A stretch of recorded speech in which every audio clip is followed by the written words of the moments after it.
Hello and welcome to just another night of being a Philadelphia sports fan. Flyers lose. Moments later, the Phillies lose. And last I checked, the Eagles were losing on Thursday Night Football to the Giants. Yes, 2017 to start the third quarter there. I am your host here, Ryan Gilbert. I'm going to be flying solo here for this Flyers post game after the season opener.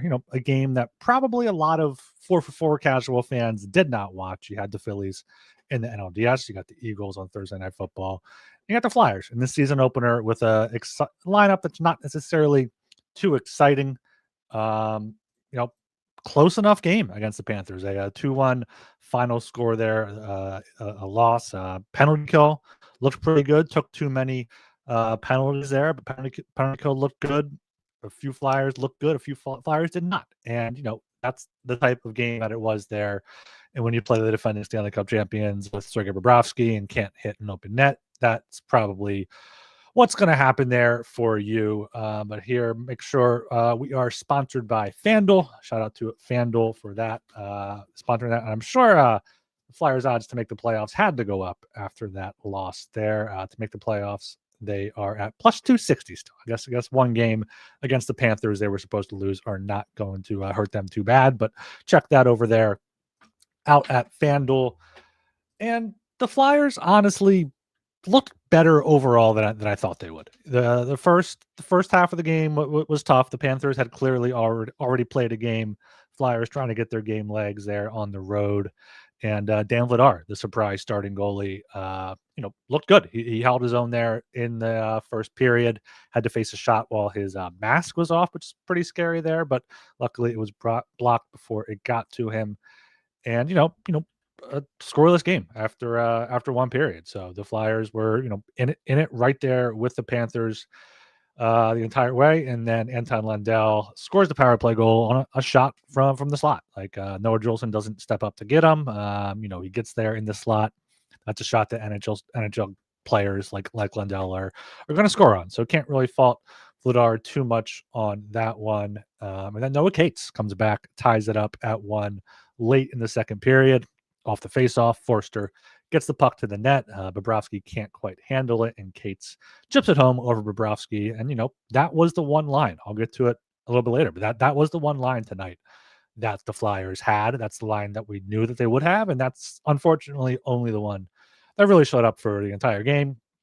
And then to start the third period, Brad Marchand scored his first of the year, his first of many. It looks like it's going to be with the Panthers there this season. Had a breakaway later in the game that he missed the net on. He's going to be playing big minutes with Matthew Tkachuk and Alexander Barkov out. So the Marchand goal was interesting. I guess Vladar couldn't really see the shot. It was through a few screens here, but it was just a harmless shot that you're fine taking, and it just goes through a few bodies. You'd really like to see Vladar get that one, and I'm sure he'll say that that's one that he'll want back. But if you get Marchand shooting the puck from top of the circle on the wall, you're going to take that. He's probably going for a rebound, going for a deflection, and it ends up there in the net. And after that, the Flyers, I'd say we're the better team for portions of that game up until the very end. They did have some chances in the third period, specifically that Konechny line, the Konechny, Zegras, Tippett line. I didn't like them as a whole tonight, but it did look like off the rush a few times they were starting to understand, okay, I should carry it here. This is what this guy's going to do, and that's going to come with time. So I don't know if I love that line long term, just based on what the other lines would look like, especially if you keep Foerster, Cates, and Brink together. But I feel like there's something there that at least two of them, Tippett, Zegras, and Konechny, can stay together and work something there. Maybe you need a different third piece. And I got to kind of shout out the Flyers defense tonight. We did not expect a lot from them. Travis Sanheim was by far the player that played the most tonight for the Flyers. Let me just check the score, the thing here. At 5-on-5, he led the team with 18-33, and in the entire game, he played 27-15. He was pacing for over 30 minutes after playing over 10 minutes in the first period there, but slowed it down there. in the second half. Didn't quite get to the 30-minute mark. But, you know, you got 𝙏𝙏𝙏𝙏𝙏𝙏. He was up and down. He had a few interesting choices, poor choices, probably where, Flyers had some offensive zone time going, and he just put the puck at the net, and that's never going to be good when you got talented guys in there. Don't just give the team possession or give the other team a face-off where you can lose possession there. So Yinning was fine there, I guess. Drysdale didn't look too different than he did at the end of last year. But it's just having Zamula's not looking good out there so far, and having Zamula, Yinning, and Jolson, who was fine. Like, I guess he was the best out of them. I'd pick your poison there. But yeah, they did not play a lot at all. The fourth line did not play a lot at all either, playing Rodrigo Abels to 633 at 5-on-5. I'm going to actually share my screen here with you. I'm looking at the natural stat trick stats for the game here. You see, this is just sorted by 5-on-5 time on ice. Nick Seeler had a good Corsi 4 at 61.9. Let's take a look at that. The shot attempt share. So, all right, let's just get to it right now. The Flyers looked like a one-line team, and that line is Cates, Foerster, and Brink. You see Bobby Brink on the ice, especially 17 to 10 shot attempts. Shots on goal were 7-5. Outscored the opposition 1-0, of course. And it's expected goals. When Bobby Brink was on the ice, had 1.13. The Flyers, as a team, had 2.2. So when that line was on the ice, it had half of their offensive generation, and that's your third line. That's not what you need. You need more out of your top six. But yeah, looking at the lines here, the top line played the most. Shot attempts were, nine outshot 9-12. The shot attempts were best though with the Cates line on the ice, 13-6, and they were the only line that you can watch the game. You don't have to look at the stats here. They were the only line that had multiple shifts where they had multiple chances or extended pressure in the zone, and we expect that from them. We expect that line, not going to be great off the rush with those guys. Maybe once in a while, but Noah Cates with that good move off the rush he almost scored on, hit the post there. It would have been nice to see Cates get that one, but that's a line that's going to get the puck in deep, go to work, win battles, and generate, just shots on net. They're not going to create anything too fancy in the offensive zone, just get pucks to the net, bodies to the net, and that's what worked there. But you can't be a one-line team when that one line is Noah Cates, Bobby Brink, and Tyson Foerster. Love all three of them. Happy they're on the Flyers, but you can be a one-line team and succeed if you're the Oilers, if you're the Avalanche, if you're the Lightning, even if you have a top-tier player with other top-tier players on that line. Maybe we can get there with 𝙏𝙏𝙏𝙏𝙏 and Konechny in a few years. 𝙏𝙏𝙏𝙏 and Martone is, the ideal there. Maybe Foerster and 𝙏𝙏𝙏𝙏 if Foerster proves that he can be a top-line player. But having your third line be your only line that can really generate anything there is it's tough. And let's that first line there, Dvorak, Couture, 𝙏𝙏𝙏𝙏𝙏. A lot of people did not like that when they saw that in practice the past few days here, and on morning skate and everything today. Thomas and I did a video about the questionable lineup choices, and that's the major one, because 𝙏𝙏𝙏𝙏, we saw him with Trevor Zegras throughout the preseason, and they break that up. So you go with Sean Couturier, which is fine, but Christian Dvorak is the real problem. And not to say that he's the problem, but just how that line is put together is the problem for the Flyers there. Dvorak and Couturier, a little bit too defensive, too slow as well to keep up with 𝙏𝙏𝙏𝙏𝙏 there. So we'll see how things look on Saturday, but really just one line was working tonight for the Flyers, and it doesn't help when the fourth line only plays 5.5 minutes, when they're on the ice for the only 5-on-5 goal against, get outshot 5-2. Let's scroll over here. What were scoring chances? Scoring chances, they actually outchanced them 3-2. Nick Deslauriers did have a chance in front, but you need a fourth line that can contribute, and we're going to see that. We're going to see Gulbenkian get in there. Maybe Gulbenkian, goes up to the top line, and we see Dvorak on the fourth line. We're going to see Luchenko at some point, so we'll see these guys cycle in. But I think all in all, against the Panthers, it's kind of the game you expect. You didn't get blown out. You kept it close. You kept it respectable. A lot of people expected this game to be high scoring with the defense being how it was, but they held its own.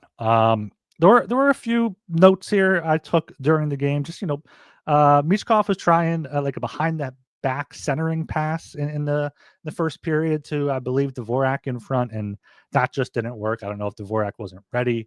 He didn't think Michkov could do that there, but that didn't look very good.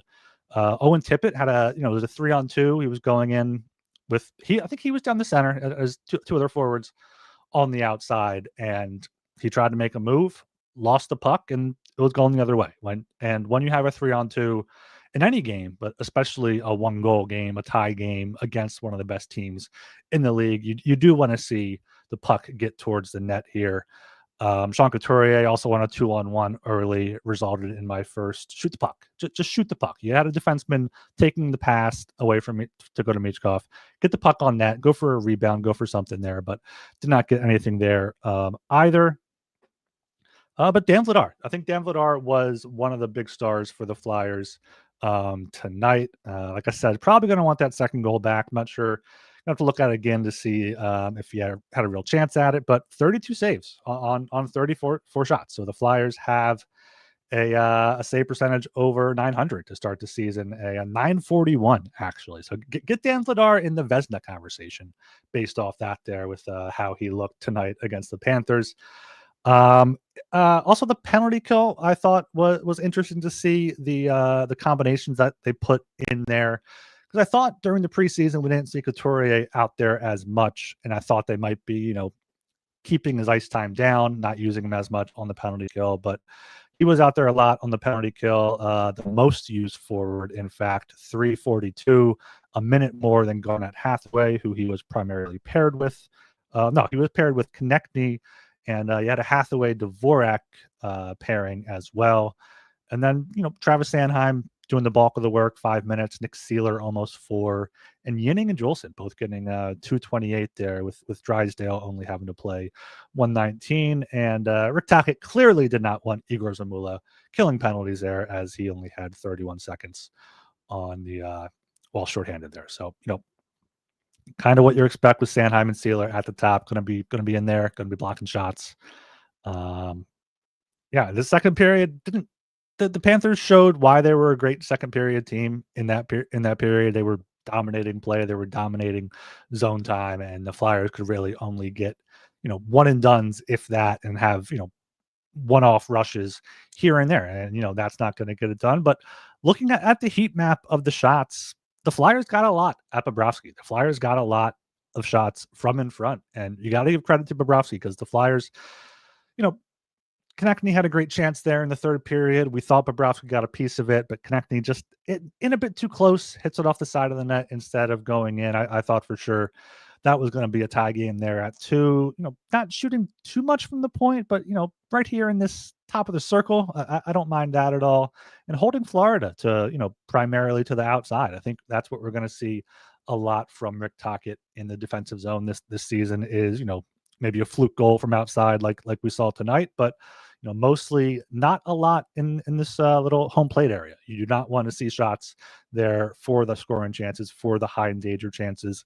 And the Flyers did that. The Panthers only had 15 scoring chances in the entire game. I think that's less than half they had against the Blackhawks. I'm going to look it up right now while I'm talking. But yeah, Flyers actually had more scoring chances, 17 for them, 15 for the Panthers, and high danger chances. The Flyers had 11 to the Panthers 5. So this ended up being a pretty good process game for the Flyers, and it wasn't even totally just score effects. They got better as the game moved along. Hopefully they can build some momentum into Saturday at Carolina.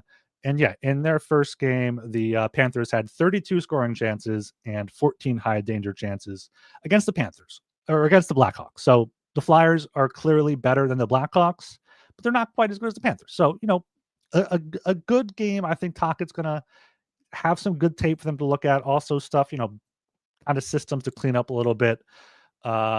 Saturday at Carolina is going to be interesting to see. I imagine Sam Ersson will get the start. I imagine that they'll alternate, but who knows based off how Vladar played tonight. I do imagine we'll see Grebenkin or Luchenko in the lineup there. So yeah, Saturday night at Carolina at 7 is going to be the next game here. About to close this out here. I wanted to thank everyone joining me here in the chat. Yeah, JR Dvorak says Dvorak was painful on the first line, like y'all said. Yeah, it was not good to see Dvorak up there. And maybe that's just a veteran getting the first line minutes and not having Grebenkin and Luchenko available and mixing and matching. So I wouldn't be shocked if we see 3 new lines on Saturday and just the Cates line kept together there. We got Guido Valenti here saying they're too slow and too small with a good AHL defense. Good game from Vladar. Without him, no match. Yeah, Vladar definitely stepped up there. Did look a bit slow, did look a bit small, but once again, you're playing against the best team in the past 10 years, back-to-back Stanley Cups, 3 years in the final in a row. They're one of the best teams, even without Barkov and Tkachuk. They build teams the right way. This is what the Flyers are trying to get to. Still clearly, 3 or 4 years away from that, if not more. Yeah, JR also says Vladar has been solid in preseason too. I say go back to him on Saturday. And if you take human emotions out of it, if this was like a video game, just managing it, yes, put Vladar in Saturday, ride the hot hand. I don't know if you can do that though, because if Vladar doesn't play well, and then you go to Ariston for the home opener without a game under his belt, I think the plan was probably to split these two the whole way, unless Vladar got a shutout or something. But I wouldn't hate it, and I wouldn't be shocked. Ariston did not look as good in the preseason. Maybe he does still need a little bit more practice time. Guido Valenti follows it up with, name me one defenseman in the lineup tonight who will be there for the future. Maybe Drysdale and Sanheim, and it's not sure. Yeah, that's the thing about this this blue line group here, especially without Cam York. You got Travis Sanheim locked up through 2031. He's going to be here. You got Drysdale. He's an RFA after this year, but he should be a big piece of this future. And then yeah, Sealer. Thanks for your time here. 2 more years after this one. Maybe he gets traded before that. Zamula probably shouldn't be an NHL player right now. Jolson, kind of same thing. Yinning, same thing. So yeah, you're seeing 1/3 of an NHL lineup out there on defense, and you allowed 2 goals to the defending Stanley Cup champions. I guess you can't be too upset about that. And then we have a Panthers fan in the chat saying, as a Panthers fan, good game by the Flyers. You guys have a good goalie. That's not something we have heard in quite some time, the Flyers having a good goalie there. So we'll take it. Getting the save percentage over .890 in a game is going to be exciting. And yeah, we'll see what Rick Tocchet has to say after the game, what the lines look like on Friday. Friday for Saturday's game if they practice tomorrow. So keep it locked here to the Broad Street Hockey YouTube channel. I want to thank FanDuel for sponsoring Broad Street Hockey podcast feed here. Make sure you also subscribe on the podcast feed there on Apple Podcasts. You can leave us a 5-star rating and review, and on Spotify as well. But going to be doing a lot this season on YouTube, on the podcast, and of course the website, broadstreethockey.com. Got plenty of stuff up there, free content, some paywall content if you want to pay $5 a month to support some independent journalism. And I'm going to try to do these post games more often. I'm trying to make them more interactive. So hopefully get a good bunch here going, get more people in the chat, maybe get some voice calls at some point. So I want to make this interactive because that's what it's about. I don't want to be talking here by myself or just with, another co-host without you guys chiming in. So appreciate you guys joining the chat today. Hopefully we can make this a more regular thing moving forward there. And hopefully it can be after a Flyers win. I'm Ryan Gilbert. You can follow me on Blue Sky at ryangilbert.bsky.com there. .social is what it is on Blue Sky. I always forget that one. And make sure you keep it checked to Broad Street Hockey. See ya.